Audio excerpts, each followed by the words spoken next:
প্রিয় শিক্ষার্থীরা, আশা করি তোমরা প্রত্যেকে ভালো আছো।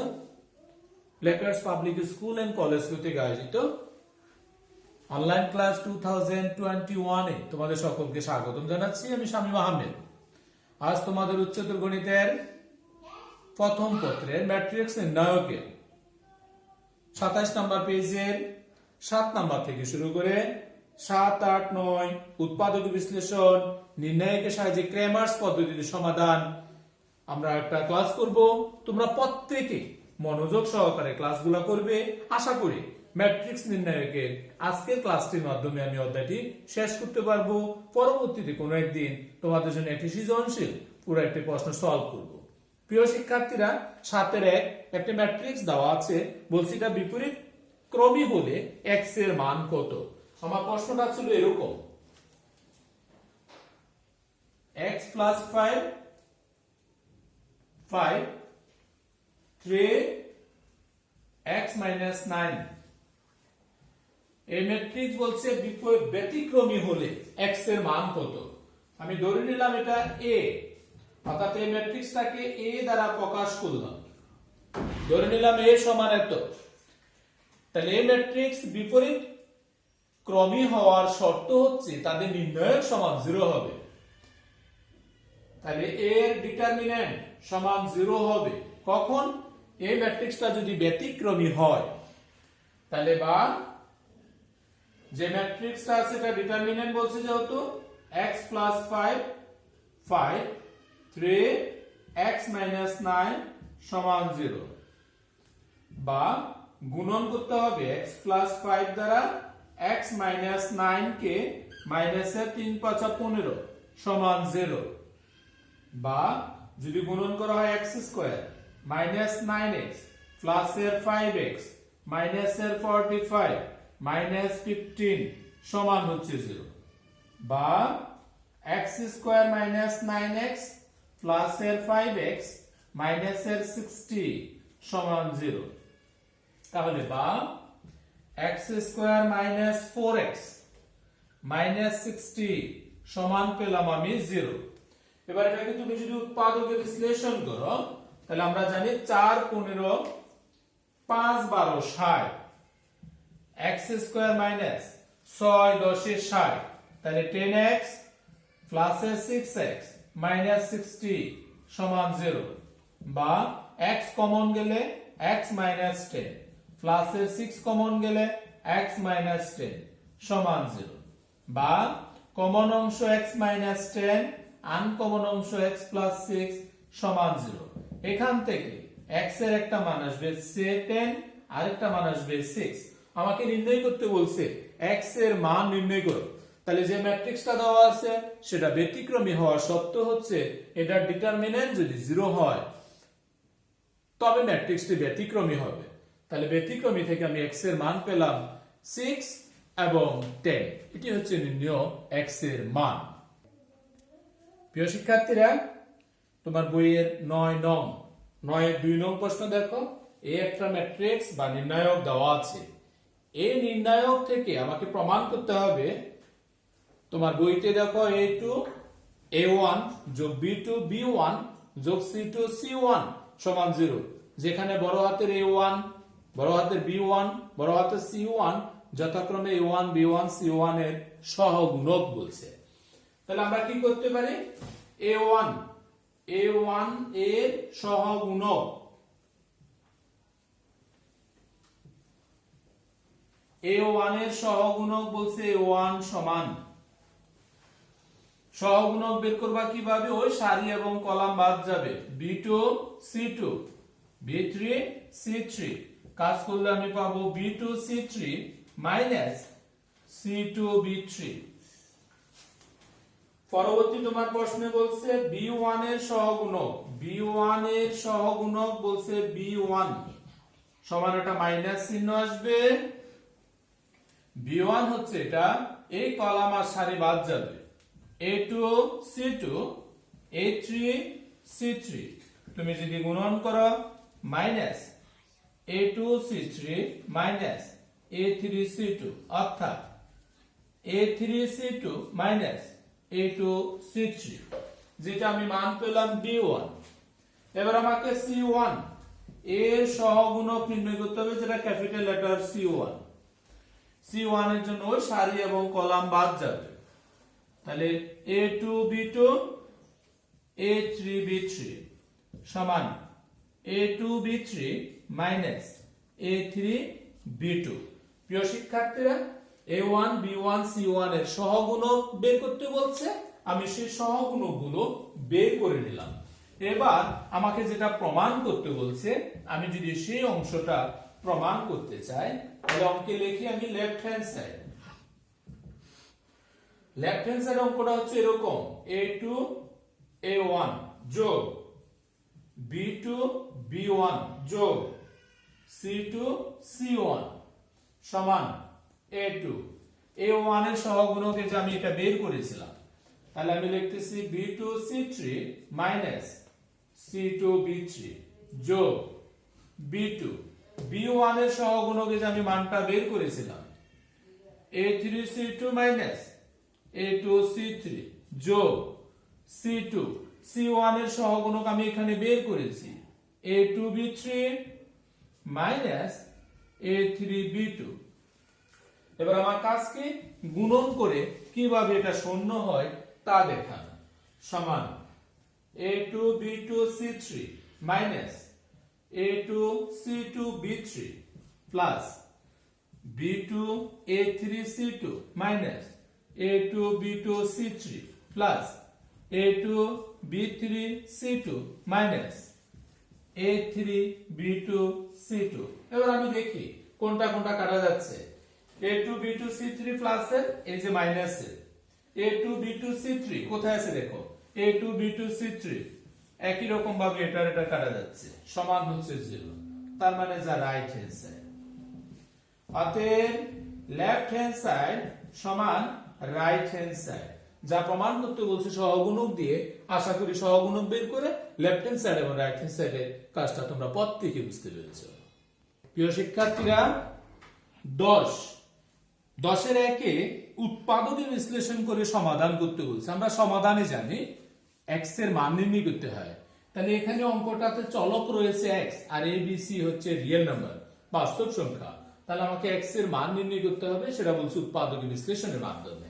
তাহলে আমরা এটাকে উৎপাদকে বিশ্লেষণ করে x এর মান নির্ণয় করি, মানে সমাধান যেহেতু বলছে। বা আমি এটাকে যদি কাজ করি x plus a plus b plus c লিখতে পারবো। এখানেও x plus a plus b plus c, এটাকেও x plus a plus b plus c। তার মানে কি, প্রত্যেকটা রো যোগ করলাম সমান 0, অর্থাৎ r1 প্রাইম সমান r1 যোগ r2 যোগ r3। দ্বিতীয় গুলা তৃতীয় গুলা ঠিক থাকবে। x প্লাস b c, এখানে থাকবে b, এটা x প্লাস c। প্রথম সারিটা কমন নেওয়া যায়, x plus a plus b plus c। যদি কমন নেওয়া হয়, এটা 1 এটা 1 এটা 1, এটা b, এটা x প্লাস b, এটা থাকবে b, এটা c এটা c, এটা x প্লাস c সমান হচ্ছে 0। তার মানে আমি প্রথম সারি কমন নেওয়ার পর এটা। এবার আমরা নির্ণায়কের মাধ্যমে যে জানি, ফার্স্ট কলাম থেকে দ্বিতীয় কলাম, দ্বিতীয় কলাম থেকে তৃতীয় কলাম বিয়োগ করে যে কোনো দুইটা ভুক্তির মান শূন্য করা। আমি যদি ওই প্রসেসে আগাই, তাহলে প্রিয় শিক্ষার্থীরা আমি দেখি কি পাই। বা x plus a plus b plus c, এটা থেকে এটা মাইনাস করব 0, এটা থেকে এটা মাইনাস করব 0, তৃতীয়টা ঠিক থাকবে। এটা মাইনাস এটা, তার মানে মাইনাসের x, এটা মাইনাস এটা, তার মানে শুধু x, লাস্টেরটা ঠিক থাকবে। Column minus column 0, column minus column মাইনাসের x, তৃতীয়টা ঠিক থাকবে সমান 0। প্রিয় শিক্ষার্থীরা, c1 প্রাইম সমান লিখেছি c1 minus c2, c2 prime সমান লিখেছি c2 মাইনাস c3। আমি যা করেছি সেটা আইডেন্টিফাই করতে হবে। তাহলে x plus a plus b plus c, এখানে যদি 1 এর সাপেক্ষে বিস্তার করা হয়, তাহলে ওই কলাম আর সারি বাদ গেলে মাইনাস x x এটা 0, এটা -x সমান পাচ্ছি আমি 0। দেন x plus a plus b plus c, এই x দ্বারা x কে গুণন করলে x স্কয়ার মাইনাস এর হবে 0 সমান 0। তার মানে হয় x plus a plus b plus c সমান 0 অথবা x স্কয়ার সমান 0। তার মানে x এর মান minus a plus b plus c আর এখানে x এর মান 0। তাহলে নির্ণয় সমাধান যা পেলাম x সমান সমান 0, second bracket minus a plus b plus c, অর্থাৎ এটাই হচ্ছে আমার সমাধান যেটা নির্ণায়কের মাধ্যমে করতে বলেছে বা উৎপাদকে বিশ্লেষণের মাধ্যমে করতে বলেছে। আশা করি উৎপাদকে বিশ্লেষণের মাধ্যমে যে সমাধান সেটা বুঝতে পেরেছো। একই প্রসেসে আরো একটি অঙ্ক রয়েছে, সেম ভাবে নিজেরা সেই অঙ্কটাও করবে।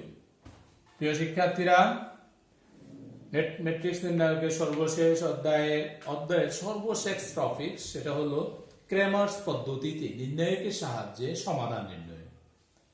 ক্রেমার্স পদ্ধতিতে 11 2 নম্বর একটা অঙ্ক আমরা উঠিয়েছি। x plus 2y plus 3z সমান 14, 2x plus 4y plus 7z সমান 31, 3x plus 5y plus 10z equal 43। এটাকে ক্রেমার্স পদ্ধতিতে সমাধান নির্ণয় করতে হবে। এই ধরনের অঙ্ককে তোমাকে প্রথমত x, y, z এর সহগুচ্ছ নিয়ে ম্যাট্রিক্স x, y, z এর সহগুচ্ছ নিয়ে গঠিত ম্যাট্রিক্স নির্ণয় করতে হয়, যেটাকে আমি D দ্বারা প্রকাশ করে নিলাম।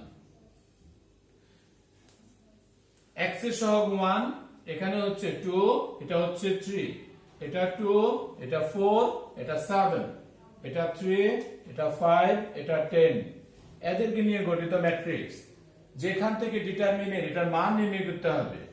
মডিউলাস D সমান 1 এর সাপেক্ষে বিস্তার করবা 440 মাইনাস 5 7 35, মাইনাস 2 এর সাপেক্ষে বিস্তার করবা 20 মাইনাস 3 7 21, প্লাস 3 এর সাপেক্ষে বিস্তার করবা ওই কলম আর সারি বাদ গেলে 10 মাইনাস 12, আমি যা পেলাম এটা 5, এটা মাইনাস 1 অর্থাৎ প্লাস এর 2, এটা পাচ্ছি আমি মাইনাস এর 2 অর্থাৎ মাইনাস 6।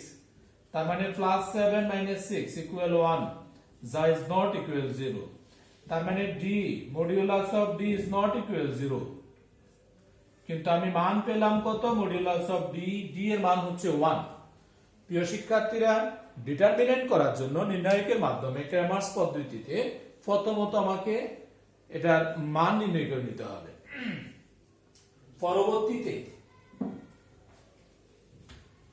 পরবর্তীতে তাহলে এই মানটা পেলাম 1, d এর মান পেলাম 1, যেটা আমার পরবর্তীতে কাজে লাগবে।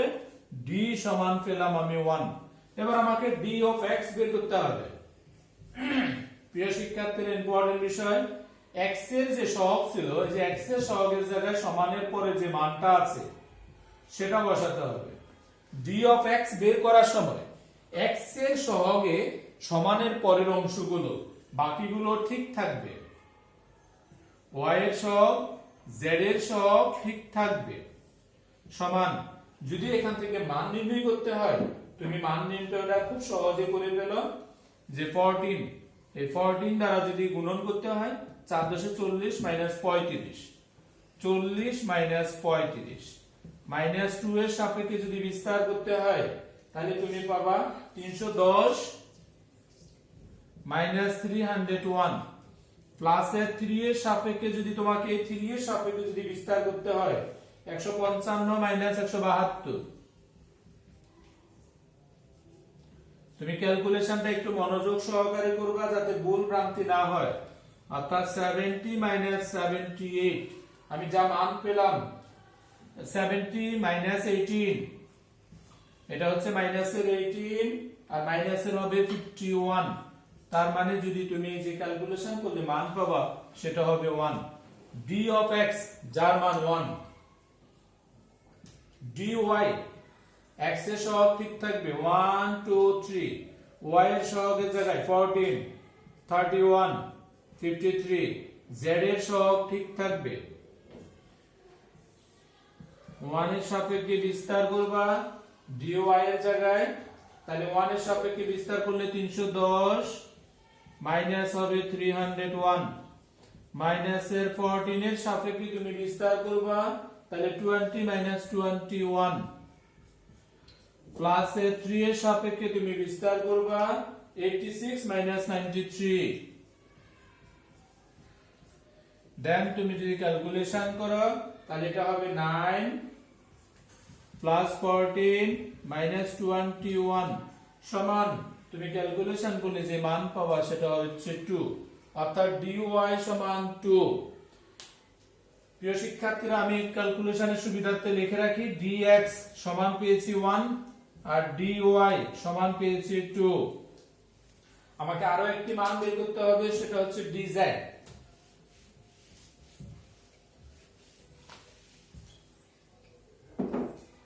তাহলে d of z সমান x এর সহগ ঠিক থাকবে, y এর সহগ ঠিক থাকবে, z এর সহগের জায়গায় সমান সমানের পরে যে মান সেটা হবে। তুমি যদি মান বের করো 1 এর সাপেক্ষে বিস্তার করবা dz এর জায়গায়, 1 এর সাপেক্ষে বিস্তার করলে 172 মাইনাস 155, মাইনাস 2 এর সাপেক্ষে বিস্তার করো তাহলে 86 মাইনাস 93, প্লাস 14 এর সাপেক্ষে তুমি যদি বিস্তার করো 10 মাইনাস 12, তার মানে প্রথম অংশে কাজ করলে পাবা 17 প্লাস দ্বিতীয় অংশে কাজ করলে 14 মাইনাস এর 28 ইকুয়াল যোগ বিয়োগ করে যা পাবা সেটা হচ্ছে 3, যেটা dz। তাহলে dx dy dz তিনটার মান এই প্রসেসে তোমাকে বের করে নিতে হবে। এটা হচ্ছে ক্র্যামার্স পদ্ধতি। এবার যদি তোমাকে x এর মান বের করতে হয়, x সমান ক্র্যামার্স রুল অনুযায়ী উপরে লিখবা dx, নিচে লিখবা d সমান dx এর মান 1, d এর মান 1 অর্থাৎ 1, y সমান dy divided by d, dy এর মান বের করেছো 2, d এর মান 1 অর্থাৎ 2, z সমান dz divided by d, dz এর মান বের করেছো 3 বাই 1 অর্থাৎ 3। সুতরাং x, y, z সমান 1, 2, 3। এটি হচ্ছে ক্র্যামার্স পদ্ধতিতে নির্ণায়কের সমাধান। প্রিয় শিক্ষার্থীরা, ক্র্যামার্স পদ্ধতিতে সমাধান আরো একটি গুরুত্বপূর্ণ অঙ্ক, যেটা বোর্ড প্রশ্নে এসে থাকে। আর অঙ্কটা খুবই সহজ, যে কিভাবে x এর ভ্যালু, y এর ভ্যালু, z এর ভ্যালু, প্রথমত dx বের করতে হয়, dy বের করতে হয়, dz বের করতে হয়। আশা করি তোমরা প্রত্যেকে ম্যাট্রিক্স নির্ণায়কের উপর যে কয়টি ক্লাস আমরা অনলাইনের মাধ্যমে করেছি, তোমরা প্রত্যেকে ক্লাসগুলো করেছো এবং খাতায় উঠিয়ে নিয়েছো। একইভাবে যেগুলা করানো হয় না সেগুলো প্র্যাকটিস করো, আশা করি করতে পারবে। যদি না পারো তাহলে তোমার টিচার আছে, আমরা আছি, আমাদের ফোন নাম্বার তোমাদের কাছে আছে, তোমরা হেল্প নাও, আমরা অবশ্যই তোমাদেরকে সহযোগিতা করব। ধন্যবাদ সবাইকে।